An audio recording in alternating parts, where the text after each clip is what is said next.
तो hello everyone, नमस्कार। आप सभी का स्वागत है पीडब्ल्यू ओनली आईएएस पे। मैं हूं मोहम्मद आसिम और हम लोग अपने मेडिवल हिस्ट्री की सीरीज कर रहे हैं। उसमें आज हमारा लेक्चर नंबर 5 है, जहां हम बात करेंगे 1200 एडी से 1000 एडी से 1200 एडी के बीच की कहानी। दोस्तों, वैसे इस चैप्टर के अंदर आपको बहुत सारे फैक्ट्स मिलेंगे और बहुत ज्यादा कॉम्प्लिकेटेड चैप्टर है एनसीईआरटी के अंदर लिखा हुआ, but I will try to explain you in the most easiest manner ever, है ना। मैं इसको कोशिश करूंगा कि आपको बहुत ही आसानी समझा दूं।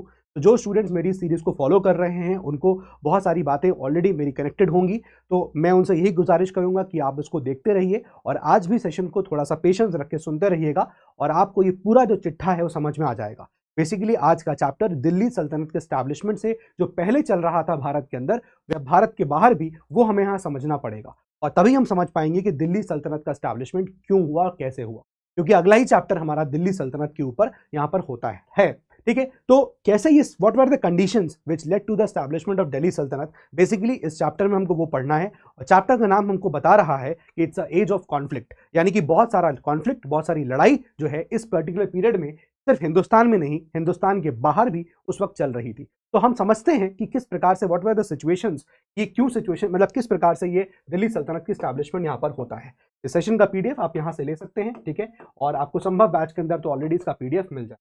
चलिए जरा शुरुआत करते हैं और पहले मैं आपको थोड़ा रिकॉल करा देता हूं। याद करिए, जब मैंने आपको शुरुआत कराई थी मेडिवल हिस्ट्री की, तो मैंने आपसे कहा था कि मेडिवल हिस्ट्री को मैं 3 फेज में पढ़ाऊंगा, फेज 1, फेज 2 और फेज 3। आज फेज 1 का फाइनली एंड हो जाएगा। फेज 1 में मैंने आपको कहा था कि ये पीरियड है जो 700 से लेकर 1200 एडी के बीच में। याद करिए कि जब हम मेडिवल हिस्ट्री की बात कर रहे थे, मेडिवल हिस्ट्री को मैंने 3 फेज में पढ़ाने को। याद करिए कि सर ये वाला जो है फेज 1 होगा, ये फेज 1 होगा। सेकेंड फेज जो होगा, सेकेंड फेज है, सेकेंड फेज, और मैंने आपको बताया था थर्ड फेज, मैंने आपको बताया था थर्ड।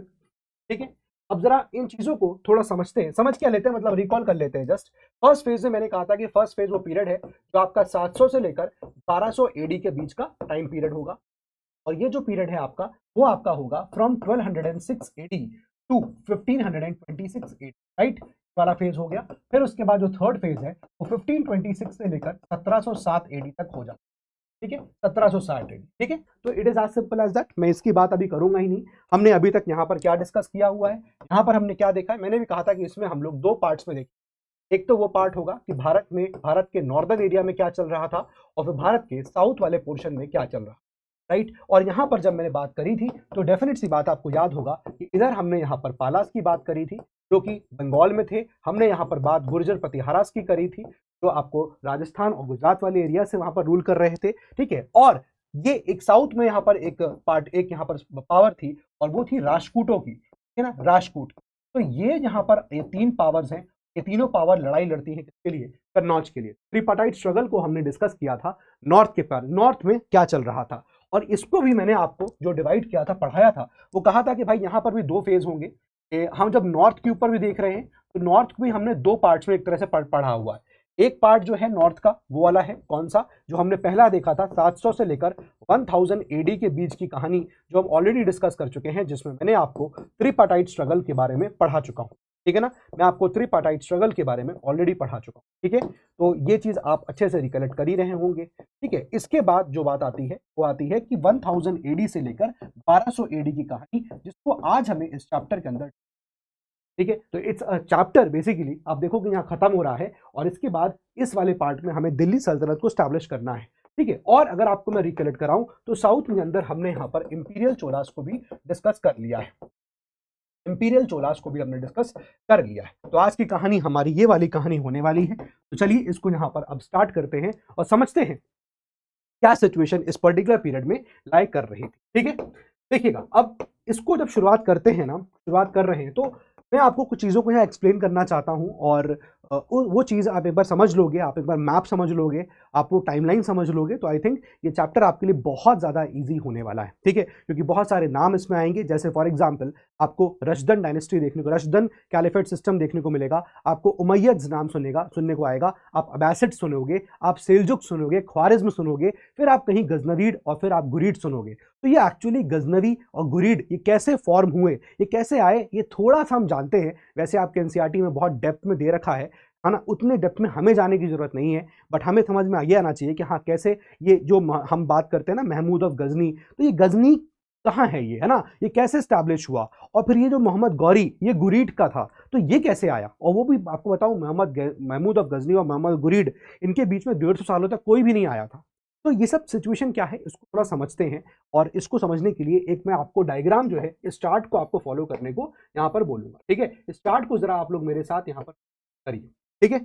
अब जरा देखिएगा, मैं एक सिंपल सी बात करना चाह रहा हूं। देखिए क्या है कि 1000 एडी से लेकर 1200 एडी का ये वो फेज है जब हम देखते हैं कि पूरा पावर स्ट्रगल का जोन है, यानी कि जगह जगह आपको लड़ाई देखने को मिल रही है, स्ट्रगल्स हो रही है पावर के लिए, कौन पावर कब्जाएगा, ठीक है। और अगर हमको दिल्ली सल्तनत का स्टैब्लिशमेंट समझना है तो हमको देखना पड़ेगा दिल्ली सल्तनत से पहले कि यार ये जो अरेबियन पेनिनसुला है, ये जब मैं बोलूंगा अरेबियन पेनिनसुला, तो जो एरिया आपको ग्रीन से दिख रहा है, ये वाला एरिया जो आप देख रहे हैं, ये वाला एरिया, ये आपका अरेबियन पेनिनसुला में आता है, ठीक है ना।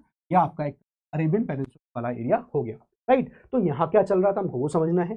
इसके साथ साथ हम देखेंगे ऊपर यू विल फाइंड, जब आप यहाँ पर आपका उज्बेकिस्तान है, ताजिकिस्तान है ना, उसके वहां पर वो एरिया, और उसके अराउंड वाला एरिया वो आपका सेंट्रल एशिया का एरिया है। तो उस पर्टिकुलर सेंट्रल एशिया में क्या चल रहा है हमें वो देखना है, क्योंकि ये सब चीजें आपको मिक्स देखने को मिलेंगी। सेंट्रल एशिया में क्या चल रहा है हमें वो देखना है, और फिर हमारा आप ये देख सकते हैं गुजरात वाला एरिया हो, पाकिस्तान, ठीक है। यहाँ पर आपको दिख रहा है ये पूरा एरिया, ठीक है ना। तो यहाँ पर somewhere around here north India में यहाँ क्या चल रहा है ना, यहाँ पर क्या चल रहा है।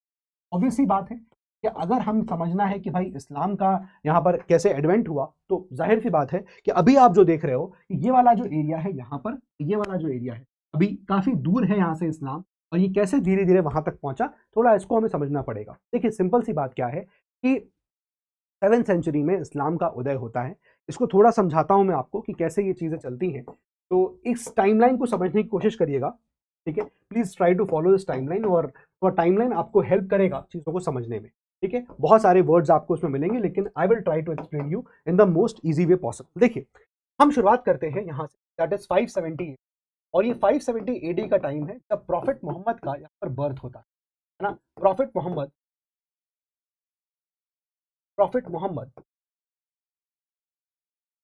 इनका यहाँ पर बर्थ होता है। हुजूर साहब पैगंबर जो यहाँ पर थे, तो उनका यहाँ पर बर्थ होता है 570 एडी में, राइट।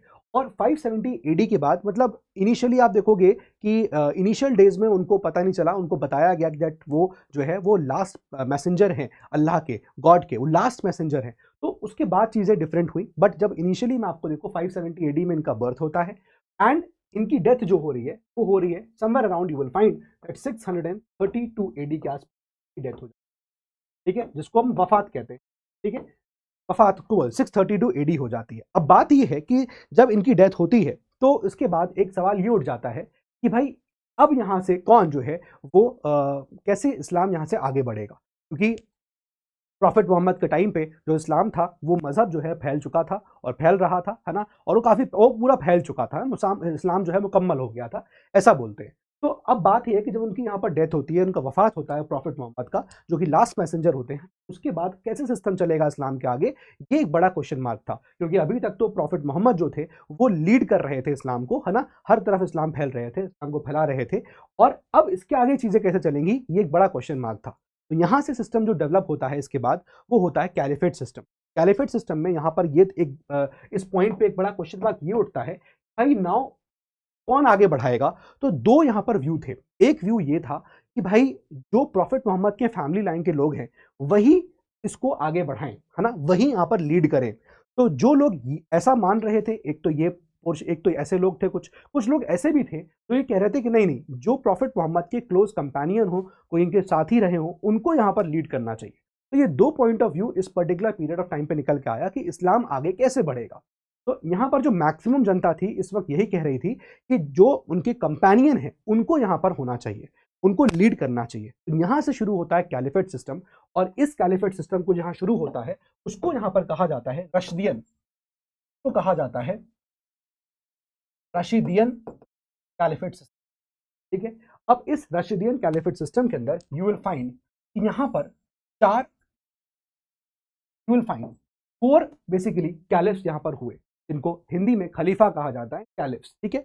तो पहले आप देखोगे फर्स्ट कैलिफ, जो फर्स्ट खलीफा वो हजरत अबू बकर बनते हैं, ठीक है। तो वो भी आप यहाँ पर हजरत Abu Bakr, you don't not need to, आपको ये सब याद करने की जरूरत नहीं है, जस्ट मैं आपको थोड़ा एक्सप्लेन करना चाहता हूँ, ठीक है। हजरत अबू बकर बने, उसके बाद आप देखिएगा यू विल फाइंड हजरत उमर हुए, फिर उसके बाद जो आप देखोगे Hazrat Usman, and then you will find Hazrat Ali. तो मैं आपको खाली ये समझाना चाहता हूँ, मैं आपको खाली ये समझाना चाहता हूँ कि कैसे यहाँ पर ये शिया और सुन्नी का कॉन्सेप्ट डेवलप होता है। तो एक बार तो यहाँ पर डिस्प्यूट ऑलरेडी हो चुका था कि भाई प्रॉफिट मोहम्मद के बाद इस्लाम की लीडरशिप किसके हाथों में जाएगी। कुछ लोगों का कहना यह था कि जो प्रॉफिट के फैमिली लीनेज के लोग हैं उन्हीं के पास होना चाहिए, और यहाँ पर कुछ लोग ऐसे थे जो कह रहे थे कि नहीं, जो लोग प्रॉफिट मोहम्मद की कंपेनियंस हो, क्लोजेस्ट कंपेनियन, वो इसको यहाँ पर लीड करें। ऐसे में यहाँ पर रशदियन कैलिफेट सिस्टम की शुरुआत होती है, खलीफा सिस्टम, कैलिफेट सिस्टम, जिसमें हजरत अबू बकर हुए, फिर उसके बाद आपको देखेंगे नंबर 2, ये आपको याद करने की जरूरत नहीं है, हजरत उमर हुए, हजरत फिर उस्मान हुए, and then you will find Hazrat Ali. अब बात ये है कि हजरत अली जो हैं, ये जो थे, ही इज बेसिकली ये दामाद थे प्रॉफिट मोहम्मद के, ठीक है। तो अब अल्टीमेटली यहां पर जो बात कही जा रही थी, हजरत अली यहां पर आके अल्टीमेटली इनका खलीफा, यहां पर खलीफा बन जाते हैं। बट इनके जो लड़के होते हैं, हिज नेम इज हजरत हुसैन, वो इंटरेस्टेड नहीं थे इस कैलिफेट सिस्टम में। तो जब इनका असैसिनेशन हो गया हजरत अली का, समवेयर अराउंड 661 एडी के अराउंड, राइट, 661 एडी के अराउंड जो है वो असैसिनेशन होता है, यस 661 एडी के अराउंड असैसिनेशन होता है। तो उसके बाद अगेन ये क्वेश्चन उठ गया कि भाई अब कौन बनेगा। तो हजरत हुसैन जो है उन्होंने एक तरह से इंटरेस्ट नहीं शो किया कि वो कैलिफेट सिस्टम में बनना चाहते हैं। तो यहाँ से एक दूसरा कैलिफेट सिस्टम की शुरुआत होती है, और वो कैलिफेट सिस्टम जो यहाँ पर आता है 661 एडी से, उसको हम लोग बोलते हैं यहाँ पर उमैय्यद। क्या बोलते हैं? उमैय्यद, उमैय्यद, ठीक है, उमैय्यद, राइट। अब यहाँ पर और भी कहानी होती है, ठीक है। यहाँ पर क्या हुआ, भाई जो सेक्ट है, जब ये एक बड़ा डिस्प्यूट यहाँ पर बनना शुरू हुआ कि भाई वही जो यहाँ से शिया सुन्नी का कॉन्सेप्ट एक तरह से बन गया कि जो लोग चाहते थे कि भाई हजरत अली बने, या फिर मैं कह सकता हूँ कि जो लोग चाहते थे कि प्रॉफिट मोहम्मद के फैमिली लीनेज के लोग बने, वो यहाँ पर शिया हो गए, और जो लोग क्या रहते कि जो उनके कंपेनियंस हो वो बने, तो वहाँ पर वो जो है सुन्नी लोग हो गए। अब जब रशदियन कैलिफेट सिस्टम यहाँ पर एंड होता है हजरत अली, तो उसके बाद यहाँ पर उमैय्यद्स जो है वो रूल करना शुरू करते हैं। अब सवाल ये होता है कि इनको यहाँ पर लीडरशिप क्यों मिली, क्योंकि एट दैट पॉइंट जब स्टार्टिंग में प्रॉफिट मोहम्मद थे, तो उमैय्यद्स बहुत इंपॉर्टेंट रोल प्ले करते हैं इस इस्लाम को प्रोपेगेट करने में, फैलाने में। फिर उमैय्यद्स यहाँ पर शुरू करते हैं, और उमैय्यद्स जो है वो अब यहाँ से अपना जो है वो पूरा इसको स्प्रेड करने की कोशिश करेंगे। यहाँ पर एक मुहर्रम वाला त्यौहार की बात भी आती है, but not to go into that detail कि ये मुहर्रम क्यों सेलिब्रेट करते हैं, यहाँ पर क्या हो गया था, ये बैटल ऑफ करबला क्या थी, उसमें जाने की जरूरत नहीं है फिलहाल। लेकिन इसके बाद यू विल फाइंड उमैय्यद्स के बाद जो नाम आता है वो आता है अब्बासिड्स का, अब्बासिड्स। अब मैं आपको ये सब क्यों बता रहा हूँ, अगेन मैं इसलिए बता रहा हूँ क्योंकि ये नाम अब्बासिड्स जो है वो आप अपने एनसीईआरटी में देख, अब्बासिड्स जो है वो आप देखोगे आपके एनसीईआरटी में देखने को मिलता है। नाउ बात ये है कि जब उमैय्यद्स यहाँ पर रूल करते हैं, तो उमैय्यद्स इस्लाम को आप देखोगे कि अरेबियन पेनिनसुलर के बाहर भी स्प्रेड कर देते हैं। अरेबियन पेनिनसुलर के बाहर भी स्प्रेड, क्या मैं लिखता हूं, बियॉन्ड स्प्रेड कर देते। यानी कि अगर मैं आपको यहां पर इस डायग्राम को दिखाऊं, तो इतना ही नहीं था कि भाई जैसे अभी आप देख रहे हो कि ये अरेबियन पेनिनसुला है ना, ये अरेबियन पेनिनसुला फॉर एग्जांपल, अभी तक इस्लाम यहां पर था जब तक रशदियन कैलिफेट सिस्टम था, लेकिन जब उमैय्यद्स आए तो उमैय्यद्स ने इसको एक्सपैंड किया, एंड यू विल फाइंड कि अब और नियर बाय एरियाज भी आप देखोगे तो वो यहां पर कैप्चर कर लिया गया था, ठीक है। तो अब इस्लाम यहां से और ज्यादा फैल चुका था। लेकिन जब अब्बासिड्स आए, तब in fact not only this, you will find कि ये जो उमैय्यद्स थे, उन्होंने इनफैक्ट यहां तक ऑल दिस एरिया पूरा इस्लाम के अंदर कब्जे में था, इनफैक्ट स्पेन भी, और इनफैक्ट आप देखोगे तो पोर्चुगल वाला एरिया भी जो है वो इस्लाम के यहाँ पर कंट्रोल, मतलब कंट्रोल क्या, वहां पर इस्लाम फैल चुका था, ठीक है। तो ये पूरा बड़ा एरिया आप देखिए यहां से लेकर यहां तक, यू विल फाइंड कि दे आर हैविंग, मतलब यहां से पूरा इस्लामिक जो है वो रूल चल रहा था। लेकिन जब इसके बाद अब्बासिड्स आते हैं, तो अब्बासिड्स के टाइम पर ये एरिया उनके हाथ से यहाँ पर है, ये एरिया भी निकल गया, and now they are basically, वो कुछ ही यहाँ पर एरियाज में अब इस तरह से यहाँ रूल कर रहे हैं अब्बासिड्स के टाइम पे। बट अब्बासिड्स के टाइम में होता क्या है, समझने वाली बात यह है कि अब्बासिड्स जब आते हैं, यानी कि इस जगह पे when you will find that Abbasids are here,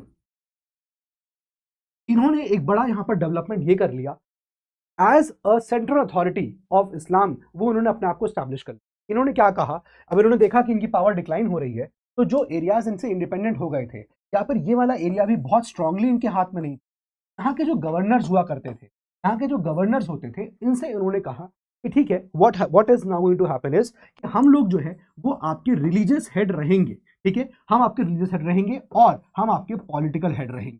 यानी कि आप लोग रूल करिए जिस प्रकार से आपको रूल करना है। अदर गवर्नर्स जो अदर एरियाज के थे, आप लोग को जैसे रूल करना है वैसे आप रूल कर सकते हैं, बट आप हमारे अंडर, हमारे बैनर में, यानी कि in the name of caliphate system ही आप यहाँ पर गवर्न करेंगे। तो ये गवर्नर्स एग्री भी कर गए, फाइन, इनमें कोई इनका घाटा भी नहीं था। तो अब्बासिड्स ने अपने आप को एक तरह से सेंट्रल अथॉरिटी स्टैब्लिश कर लिया, वो सेंट्रल अथॉरिटी जो रिलीजियस हेड भी है और पॉलिटिकल हेड भी है इस्लाम का, ठीक है ना। इस प्रकार से यहाँ पर अब्बासिड्स जो है वो करना शुरू करते हैं अपना काम, राइट। अब यहाँ पर आप देखोगे कि ये वाला जो एरिया है, दिस वाला एरिया, और यहाँ पर आप देख सकते हो here you will find somewhere, you will find that Sindh आपको मिलेगा, ठीक है ना। जैसे आप देख रहे हो अफगानिस्तान की इंडस बह रही है, इधर ही आपको यहाँ पर सिंध देखने, ठीक है। अब एक बात और समझिएगा, ये कहानी आपने सुनी होगी कि भाई जब यहाँ पर अब्बासिड्स थे, ठीक है, जस्ट अ मिनट,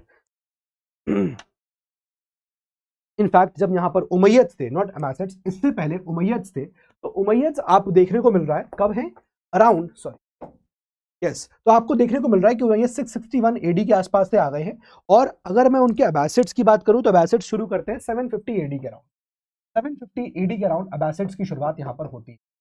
ना जब उमैयद्स ही यहाँ पर इनका कैलिफेट सिस्टम चल रहा है, तो उमैयद के ही यहाँ पर जो है, फैक्ट मैं यही रख देता हूं, उमैयद्स के ही यहाँ पर एक कमांडर थे, इनका नाम था मोहम्मद बिन कासिम, का नाम था मोहम्मद बिन कासिम, कमांडर था ये उमैयद्स का मोहम्मद बिन कासिम, ठीक है।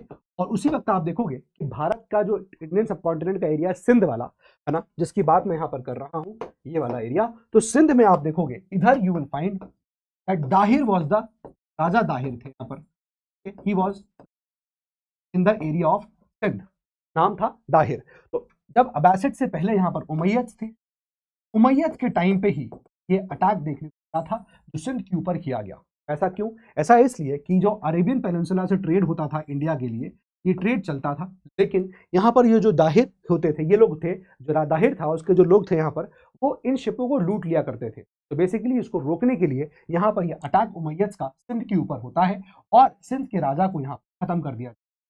लेकिन इसके बाद उमैयद्स ने ट्राई किया कि हम आगे भारत में घुसें, लेकिन वो फर्दर भारत के अंदर नहीं घुस पाते हैं। क्यों? क्योंकि उस वक्त आप इस पीरियड में देखोगे कि गुर्जर प्रतिहारास काफी स्ट्रांग है, क्योंकि उमैयद्स का रूल क्या है, उमैयद्स का रूल है 661 एडी से लेकर विल फाइंड 750 एडी। तो अभी तो हम देखेंगे कि गुर्जर प्रतिहारास का भारत में जस्ट उदय हुआ ही है 700 एडी के आसपास से, और वो लोग ट्रिपाटाइट स्ट्रगल लड़ने की शुरुआत करने वाले हैं। तो ऐसे टाइम पे जब ये लोग उमैयद यहाँ तक पहुंचे, सिंध के राजा को उन्होंने मार दिया, दाहिर को मार दिया, ठीक है। उसके बाद जब वो कोशिश करते हैं तो गुर्जर प्रतिहाराज हैं, और गुर्जर प्रतिहाराज मैंने आपको याद करिए पढ़ाया था ट्रिपाटाइट स्ट्रगल में कि वो लोग अब क्या करते हैं, वो लोग एक तरह से इनका इन्वेजन जो हो रहा है, इस्लामिक इन्वेजन, उसको रोक रहे हैं उस वक्त। तो उस वक्त यहाँ पर उमैयद जो है वो भारत में एंट्री नहीं कर पाते हैं, ठीक है। यहाँ तक बातें होपफुली समझ में आ गई होंगी आपको कि कौन है रशदीन, कैसे ये आपके आए उमैयद्स, कौन से अब्बासिड्स हैं। क्लियर, सिंपल है। तो प्रॉफिट मोहम्मद की लीडरशिप के बाद सवाल ये उठा कि इस्लाम के अगली लीडरशिप कौन लेगा। वहां से खलीफा सिस्टम शुरू होता है, अबू बकर पहले खलीफा बनते हैं, ठीक है। वो एक बहुत अच्छे कंपेनियन थे प्रॉफिट मोहम्मद के, और हजरत अबू बकर जो है वो वहां से इस्लाम को आगे ले जाना शुरू करते हैं। उसके बाद हजरत, मैंने आपको बताया, हजरत उमर, हजरत उस्मान, देन हजरत, उसके बाद अली, राइट। फिर ये पूरी, इसके बाद हमने देखा अली, हजरत अली का असैसिनेशन हुआ, देन उसके बाद you will find that Umayyads are there, then Abbasids are there. तो ये सब चीजें जो है चलती जा रही हैं। लेकिन अब जब अब्बासिड्स हैं और अब्बासिड्स ने अपने आप को एक स्ट्रॉन्ग होल्ड यहाँ पर जो है बना लिया है ना, हम ये देख रहे हैं अब्बासिड्स ने अपने आप को एक स्ट्रॉन्ग होल्ड बना लिया है, और अब्बासिड्स ने कहा कि हम एक तरह का वो सेंट्रल अथॉरिटी बन चुके हैं, वो एक सेंट्रल अथॉरिटी यहाँ पर बन चुके हैं। और सेंट्रल अथॉरिटी जब बन चुके हैं तो इसका मतलब रिलीजियस हेड्स भी बन चुके हैं, रिलीजियस हेड भी हैं, और वो आप देखोगे तो पॉलिटिकल हेड भी है, पॉलिटिकल हेड भी।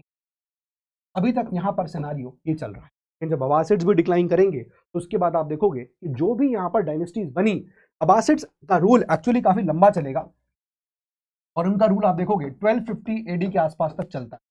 समझ में आ रहा है आपको? जब तक ये दिल्ली सल्तनत स्टैब्लिश हो जाएगा उसके बाद तक भी थोड़ा बहुत चल रहा है। तो अब्बासिड्स का रूल एक लंबे टाइम तक यहाँ पर आपको देखने को जो है वो मिलता है। क्लियर है? इतनी बात यहाँ तक क्लियर हो रही है। तो ये सब चीजें आपके एनसीईआरटी में हैं दोस्तों।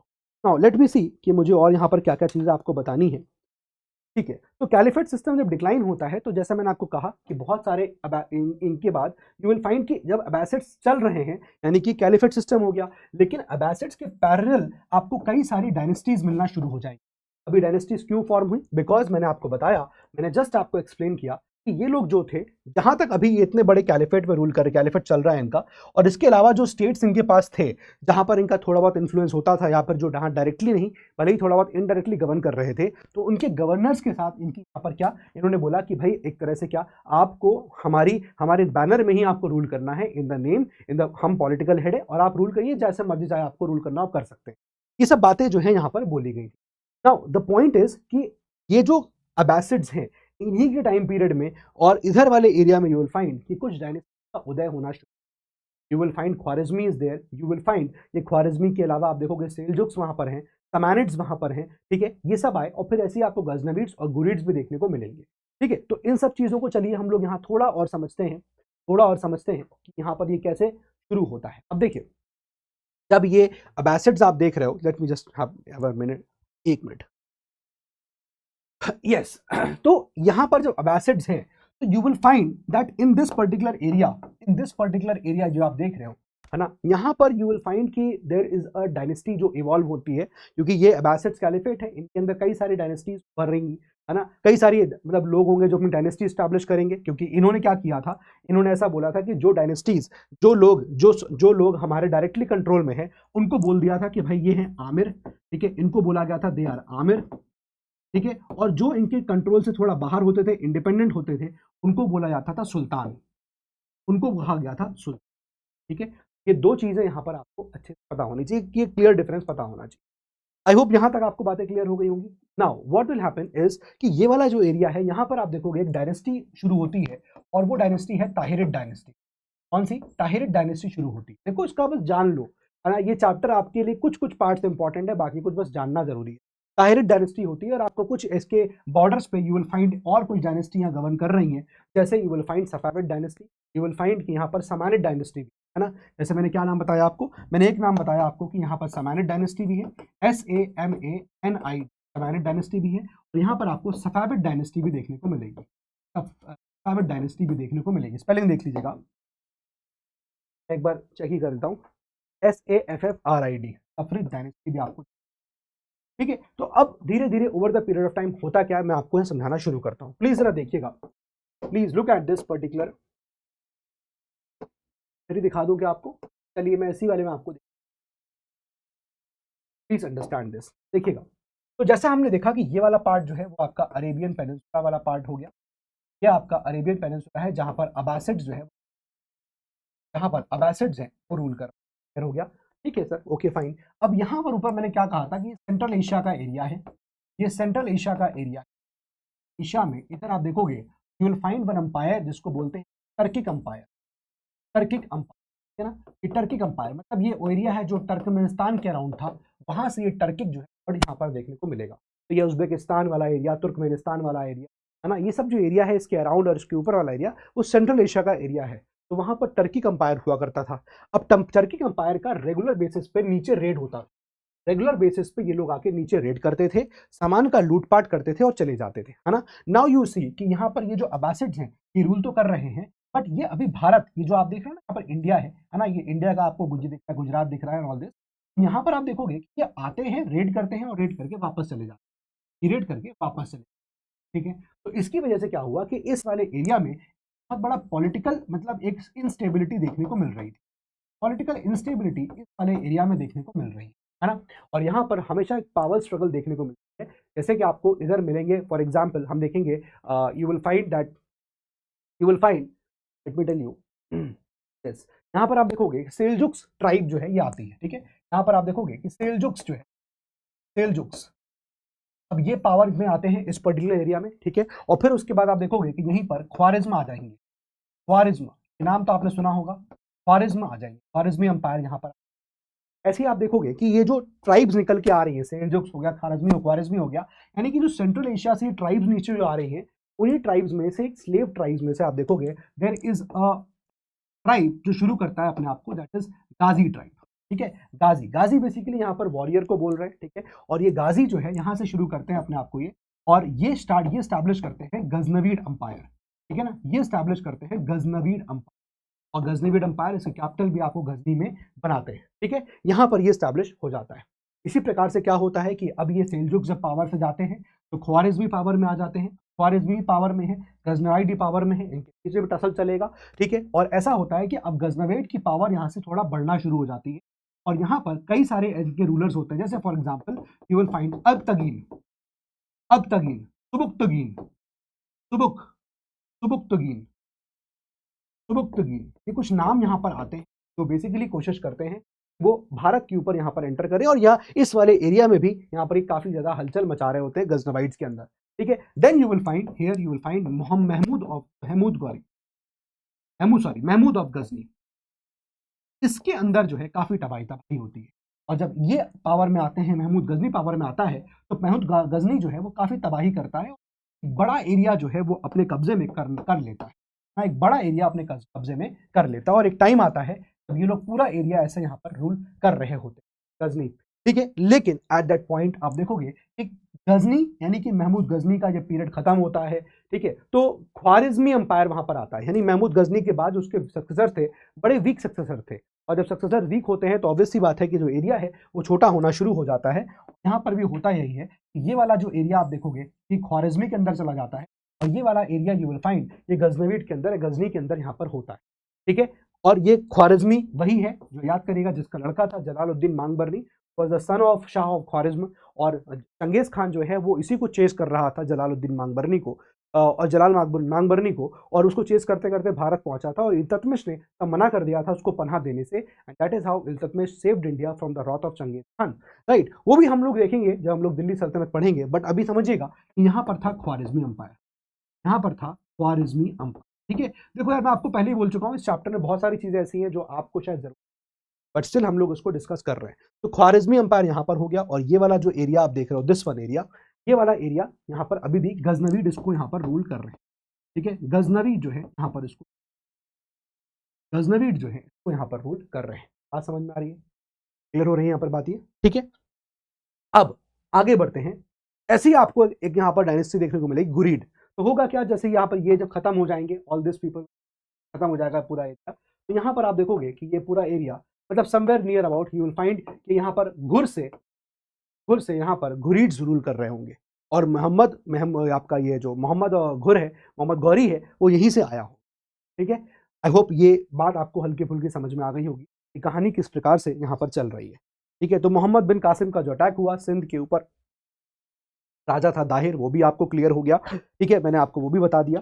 फिर उसके बाद मैंने आपको ये भी बता दिया कि जैसे ही ये आपका अब्बासिड्स डिक्लाइन कर रहे हैं या अब्बासिड्स अभी भी हैं, अब्बासिड्स डिक्लाइन करेंगे उस वक्त आपको बहुत सारा ऐसा अंपायर जैसे ससानिड्स, सेल्जुक्स, ख्वारिज़मी, वो सब मैंने आपको बताया कि धीरे धीरे अंपायर्स बनेंगे। और कैसे बन रहे हैं, इट इज एज सिंपल कि ये सेंट्रल एशिया के ट्राइब्स हैं, ये ट्राइबल लोग हैं। ध्यान रखिएगा एक चीज़ आपको बताना भूल गया मैं, कि जो सेंट्रल एशिया के टर्की अंपायर वाले लोग हैं ये नॉन इस्लामिक थे, अभी इनका ये इस्लाम के लोग नहीं, इस्लामिक नहीं है, ये अभी नॉन इस्लामिक। अब हुआ क्या था इनके, ये लोग आते थे नॉन इस्लामिक थे और ये भाई नीचे आके ट्रेड करते थे, ट्रेड करके सामान को लूट पाट के चले जाते थे। अब यहाँ बगल में आप देखोगे तो यू विल फाइंड यहाँ पर चाइना की एक डायनेस्टी थी। चाइना की डायनेस्टी ने क्या किया, चाइना की डायनेस्टी ने क्या किया, पहले इस एशिया का टर्की अंपायर जो है उसका पहले ईस्टर्न पार्ट को कैप्चर कर लिया और फिर उसके बाद वेस्टर्न टर्की अंपायर को भी कैप्चर कर लिया। यानी कि ओवरऑल ये जो टर्की अंपायर था सेंट्रल एशिया में उस पर चाइना का कब्जा हो गया।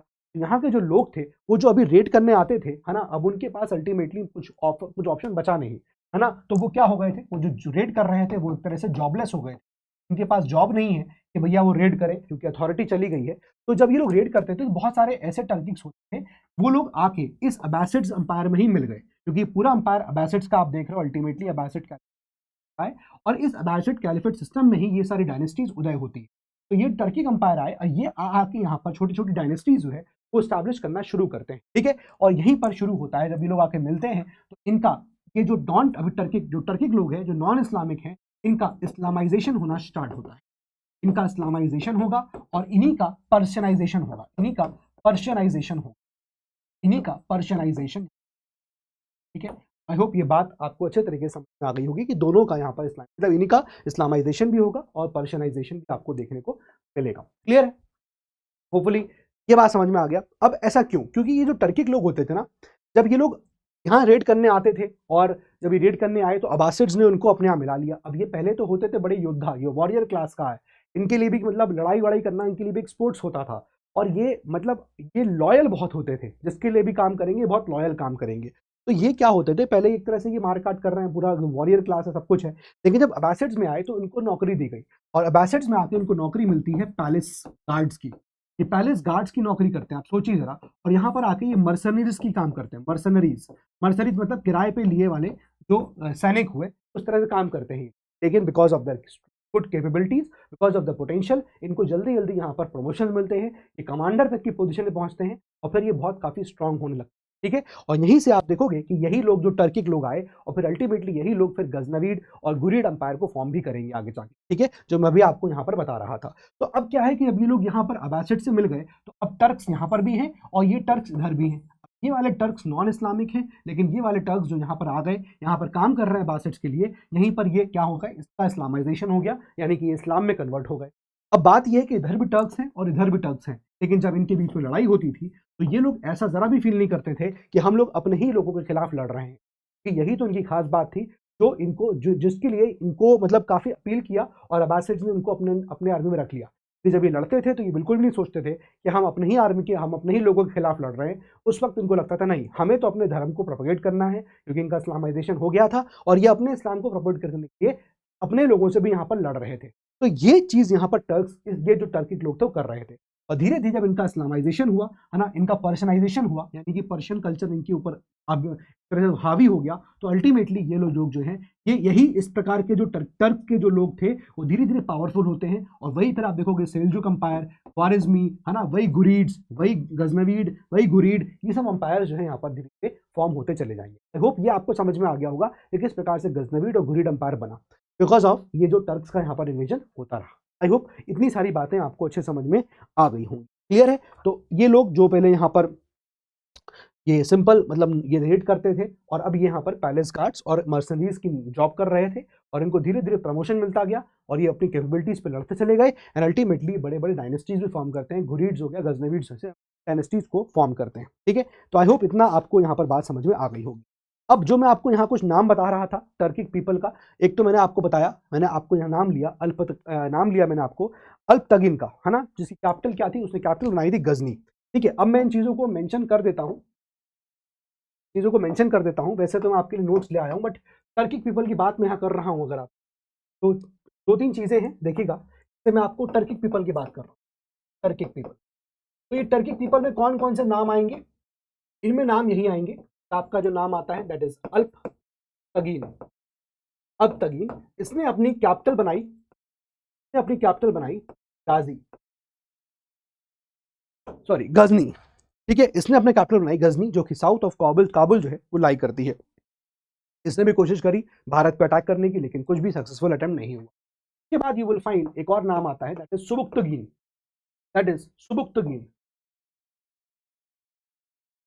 सुबुक्तगीन।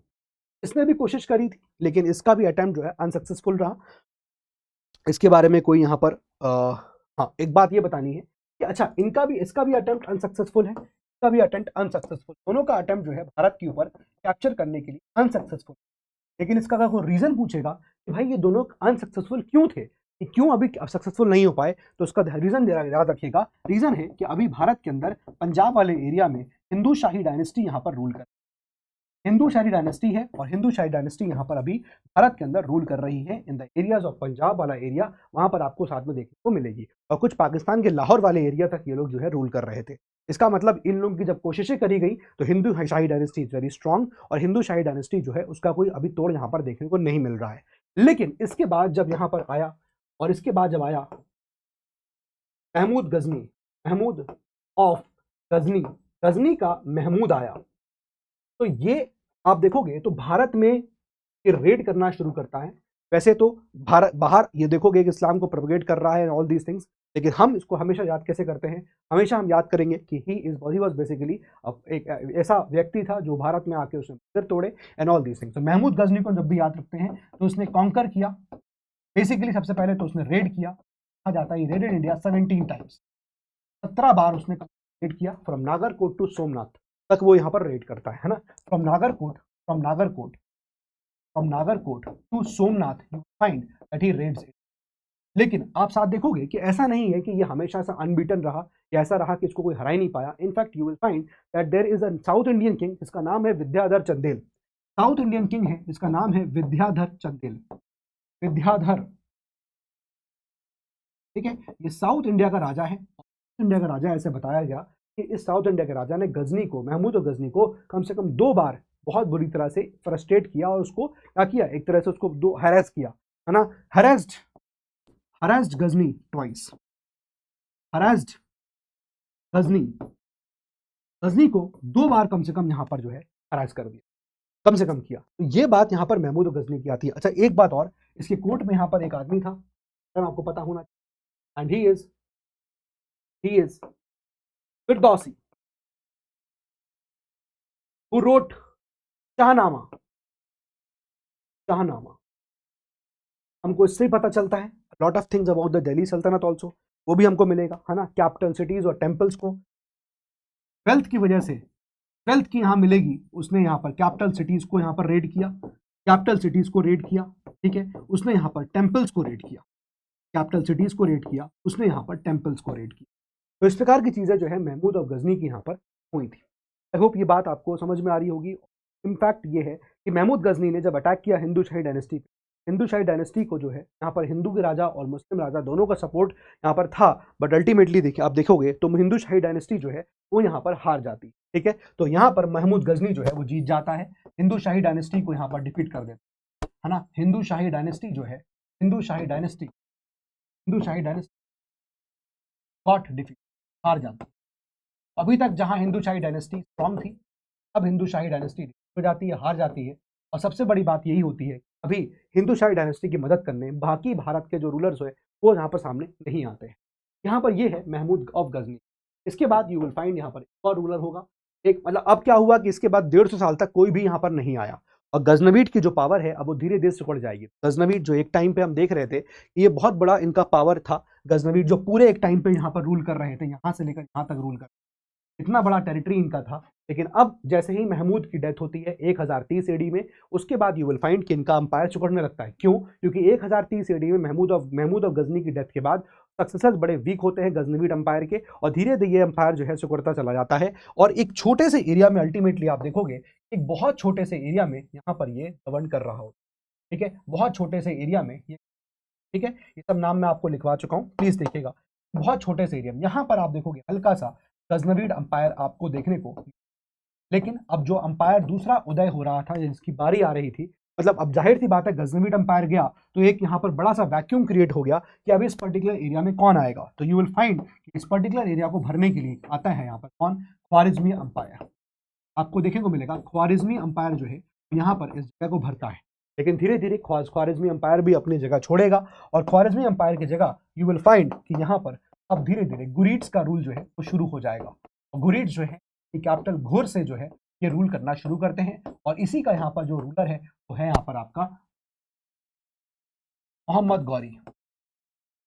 मोहम्मद ये यहाँ पर, और अब ये भारत के ऊपर यहाँ पर चढ़ाई करेगा। पहला, जब ये जाहिर सी बात है मोहम्मद गौरी आगे बढ़ेगा तो मोहम्मद गौरी के सामने पहला सवाल क्या है, मोहम्मद गौरी के सामने पहला सवाल है कैसे गजनवीड को एलिमिनेट किया जाए, क्योंकि अभी भी गजनवीड हिंदू शाही डायनेस्टी को हराकर भारत के कुछ एरिया में यहाँ पर अभी भी कैप्चर करे हुए थे, जहाँ पहले हिंदू शाही डायनेस्टी रूल किया करती थी। याद करिए अभी मैंने आपको बताया कि महमूद ऑफ गजनी ने हिंदू शाही डायनेस्टी को हराया था। हिंदू शाही डायनेस्टी उस वक्त लाहौर और पंजाब, जो इंडिया का पंजाब वाला एरिया था, पाकिस्तान का थोड़ा लाहौर वाला एरिया था, वहां तक रूल करती थी हिंदू शाही डायनेस्टी। तो हिंदू शाही डायनेस्टी को हरा दिया और जाहिर सी बात है गजनवीड का अंपायर इतने बड़े एरिया में था। लेकिन जब गुरीड्स आए तो गुरीड्स को पहले एंट्री करनी है, तो जाहिर सी बात है सबसे पहला सवाल है कैसे यहाँ पर गजनवीड्स को एलिमिनेट किया जाए।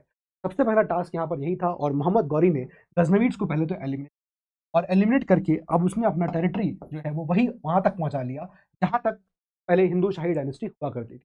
तो अब धीरे धीरे यहाँ पर ये एंटर कर रहा है, और मोहम्मद गौरी जो है अब वो यहाँ पर एंटर कर रहा है, और धीरे धीरे जब एंटर करेगा तो अब उसका सामना जो है किससे होने वाला है, दिल्ली में रूल कर रहे चाहमानास से। इनफैक्ट आप देखोगे दिल्ली को स्टैब्लिश तोमर्स ने किया था, ठीक है। और तोमर्स जो है वो आपको हरियाणा और दिल्ली के एरिया में रूल करते मिलेंगे। कुछ राजपूत आपको जो ये आपको पता होंगे, आपको बता ही देता हूं कि यहाँ पर क्या है कि सिंपल आप देखोगे कि इंडिपेंडेंट राजपूत जो चल के आते हैं उनकी बात अगर हम करें इंडिपेंडेंट राजपूत निकल के आते हैं। अगर हम उनकी बात करें तो यू विल फाइंड, तो मैंने आपको बताया दिल्ली के around you will find Tomars यहाँ पर होते हैं।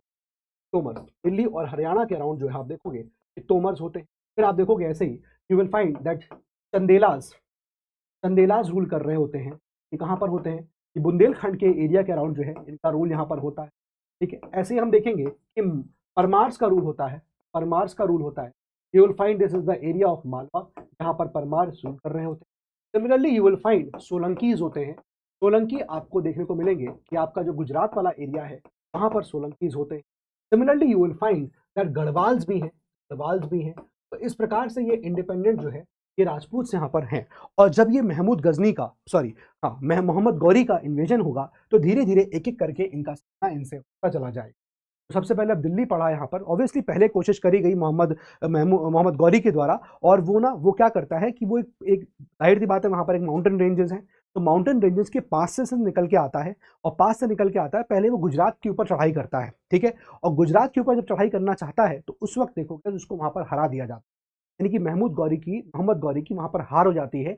गुजरात के जो रूलर्स होते हैं वो उसको जीतने नहीं देते हैं, ये लॉस्ट, और अल्टीमेटली वहाँ से मोहम्मद गौरी को वापस लौटना पड़ता है और वो अपने किंगडम वापस पहुँचता है। बट इसके बाद यू विल फाइंड दैट धीरे धीरे फिर वो आगे बढ़ा और आगे बढ़ता है Mohammad Ghori. And first he will fight, he is fighting with, you'll find कि he is fighting with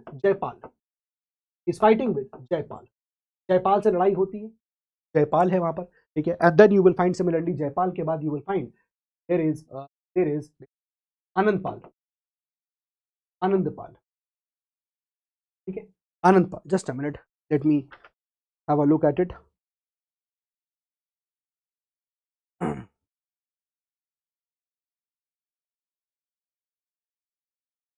ठीक है, एनीवे चलिए इसकी डिटेल्स में हम लोग अभी फिर कभी जाएंगे। बट एनीवे अभी हम यहाँ पर क्या करते हैं, मैं आपको सीधे बताता हूँ कि भाई अब जब मोहम्मद गौरी आ रहा है तब क्या हो रहा है। पहला चीज तो जब मोहम्मद गौरी आता है तो यहाँ पर वो पहली लड़ाई लड़ रहा है जो he is fighting battle of Tarain वो है, और ये बैटल लड़ी जाती है 1190। बैटल होती है मोहम्मद गौरी वर्सेस पृथ्वीराज।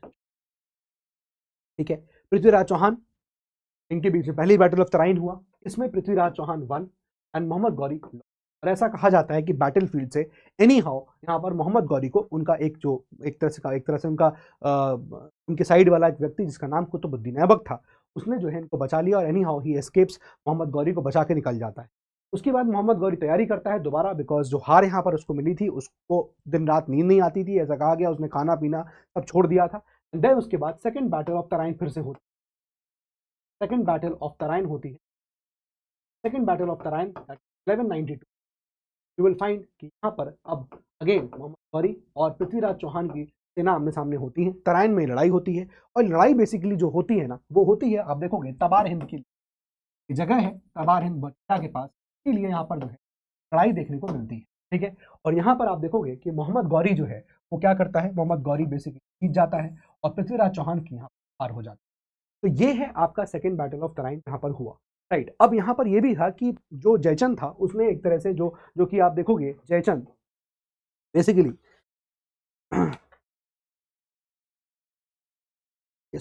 तो जयचंद जो था, जो कि कन्नौज का था जयचंद। ठीक है, उसने यहाँ पर हेल्प करा मोहम्मद गौरी का, and that is why one of the reasons क्यों पृथ्वीराज चौहान की यहाँ पर हार हो जाती है। और जयचंद को जो प्रोमिस किए थे कि ठीक है तुम मदद करो, जयचंद ने बेवकूफ़ी में आगे मदद कर दिया मोहम्मद गौरी का, और अल्टीमेटली उसको जो प्रॉमिस किए थे वो भी फुलफिल नहीं हुए।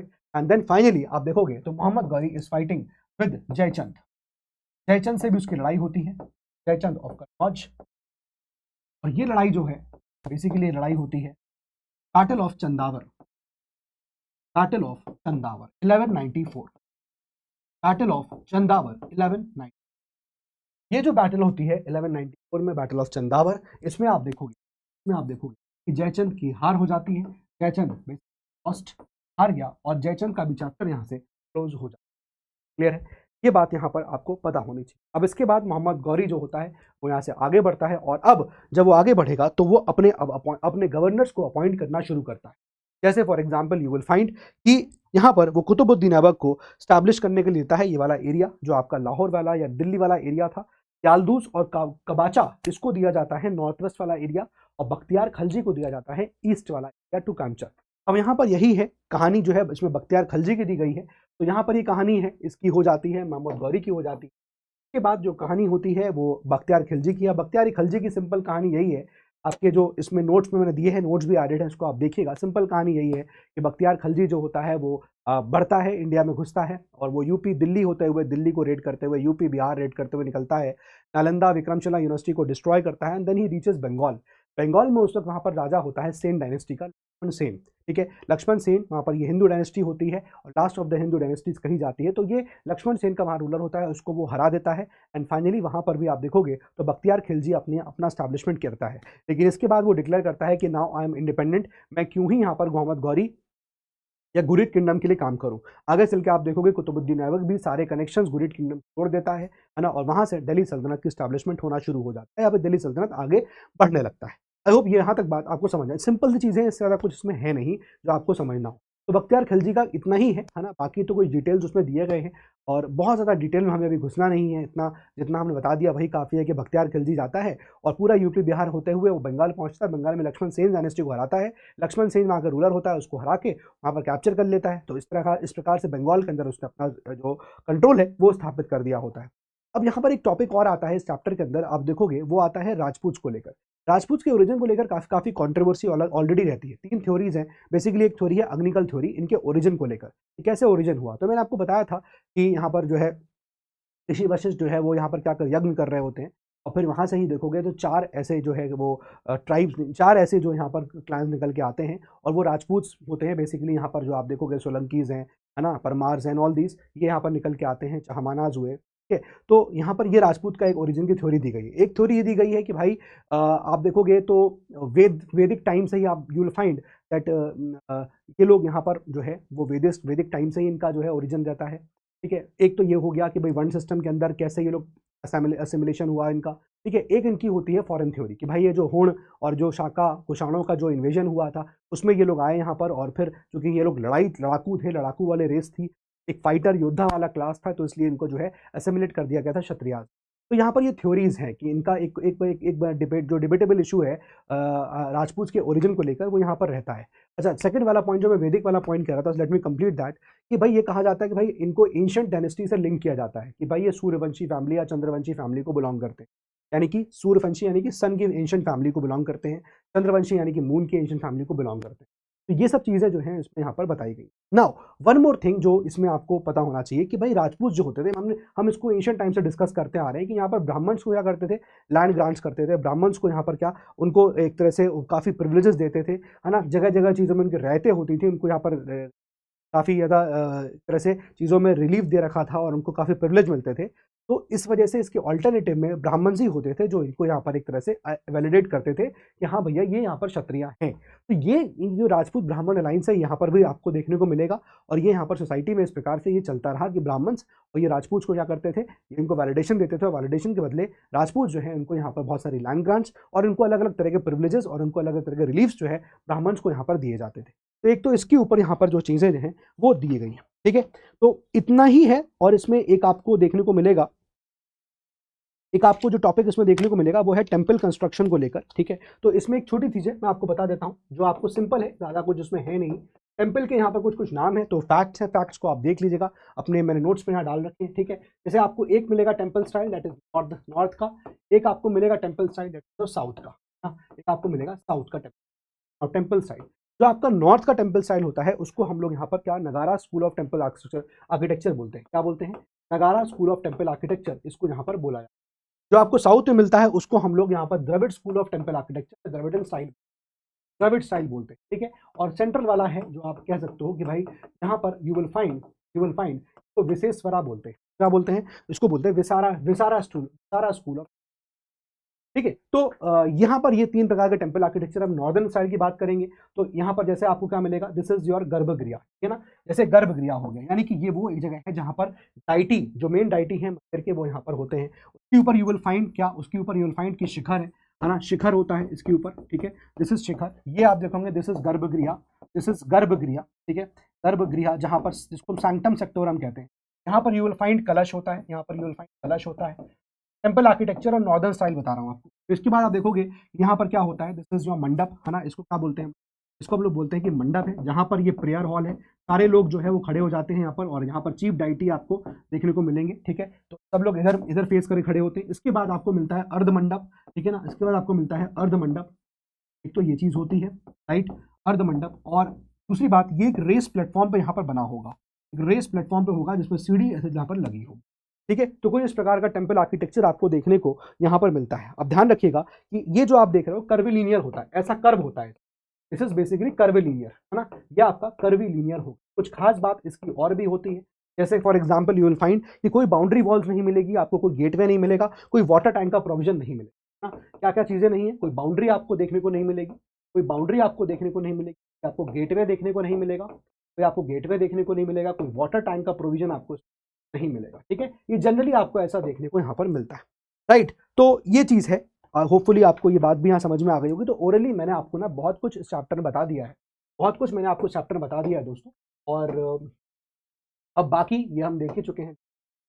अब बाकी जो है मैंने आपको यहाँ पर नोट्स दे दिए हैं, आप इन नोट्स को गो थ्रू करोगे तो you will get to know कि इस चैप्टर में क्या क्या चीज़ें हैं, और हमने जनरली इस पूरे चैप्टर को लगभग कवर कर लिया है, ठीक है। मतलब ऐसा नहीं है कि हमने कुछ छोड़ दिया हो उसमें, मेजरली जो आपको जानना है, क्योंकि बहुत छोटे छोटे फैक्ट्स भी हैं वो आप जान ही लोगे, है ना, एक बार आप गो थ्रू करिएगा, ठीक है। वैसे कोशिश करूंगा मैं इसको आपको और समराइज कर दूँ, और इस पर एक आपको अगर कुछ होगा तो बेटर दे दूंगा। वैसे बेस्ट है, आपको जितना ज़रूरत है आपके एग्जाम पर्सपेक्टिव से वो मैंने आपको समझा दिया। मेनली आपको समझना था अबासिड्स, उमैय्यद, जो नाम आएंगे उसमें पढ़ के सर घूम जाता है कि भाई क्या है ये, है ना, तो वो मैंने आपको यहाँ पर सारा कुछ क्लियर कर दिया है ना। और जो मेनली यहाँ पर किस प्रकार से गजनवीड्स और गुरीड्स आए उसमें इतना ही जानना है, कैसे गजनवीड्स और गुरीड्स बने। तो सिंपल सी बात है कि अबासिड्स थे और ये ट्राइब्स ऊपर से सेंट्रल एशिया से माइग्रेट करके नीचे आती थी और लूटपाट करके जाती थी। तो उसमें क्या हुआ कि वहीं पर कुछ टर्क्स जो है इस साइड में लगे अबासिड्स की तरफ, और फिर अबासिड्स लड़ने लगे उनसे, फिर धीरे धीरे यहीं पर डायनेस्टीज का स्टैब्लिशमेंट हुआ। उसी में आप देखोगे तो सेल्जुक्स है, उसी में आप देखोगे समानिड्स है, उसी में आप देखोगे गजनवीड्स है, उसी में आप देखो गुरीड्स है। तो ये समानिड्स और गुरीड्स और ये सब चीज़ें गजनवीड से ही यहाँ पर गजनी से निकलता है यहाँ पर महमूद गजनी, ठीक है, महमूद और गजनी, और फिर गुरीड से यहाँ निकलेगा मोहम्मद गौरी, ठीक है। और हमने बाकी इन दोनों की जो चीज़ें हैं, जो अचीवमेंट्स हैं, वो बस यहाँ पर कर लिए। तो अभी के लिए ये आपके लिए नोट्स हैं, सारा आप इन नोट्स को गो थ्रू कर लीजिएगा, ठीक है। मैंने सभी आपको ऑलमोस्ट यहाँ डिस्कस कर दिया है किस प्रकार से यहाँ पर गजनी का क्या हो रहा था, अब देखो Mahmud conquest of Hindu Kush dynasty, Hindu Shahi dynasty का कॉन्क्वेस्ट कैसे किया, है ना। तो ये सब मैं यहाँ पर बताया आपको ना, कैसे जयपाल का सन अनंत पाल के साथ लड़ाई लड़ता है, ये बैटल ऑफ वहिंद लड़ रहा है 1008 AD में, ठीक है। तो सब चीज़ें आप गो थ्रू करिएगा, जस्ट गो थ्रू, कुछ थोड़े बहुत फैक्ट्स हैं, बाकी आपको उसमें फोटोज लगी है टेम्पल आर्किटेक्चर की, ठीक है। तो अभी के लिए फिलहाल इतना ही है इस चैप्टर में, और जितना आपको जानना था मैंने वो आपको इसमें बताया, ठीक है। तो please do read the NCERT, तो आपको समझ में और अच्छे से आ जाएगा। That's all for today from my side. पढ़ाई करिए, मेहनत करिए। जय हिंद एंड जय भारत।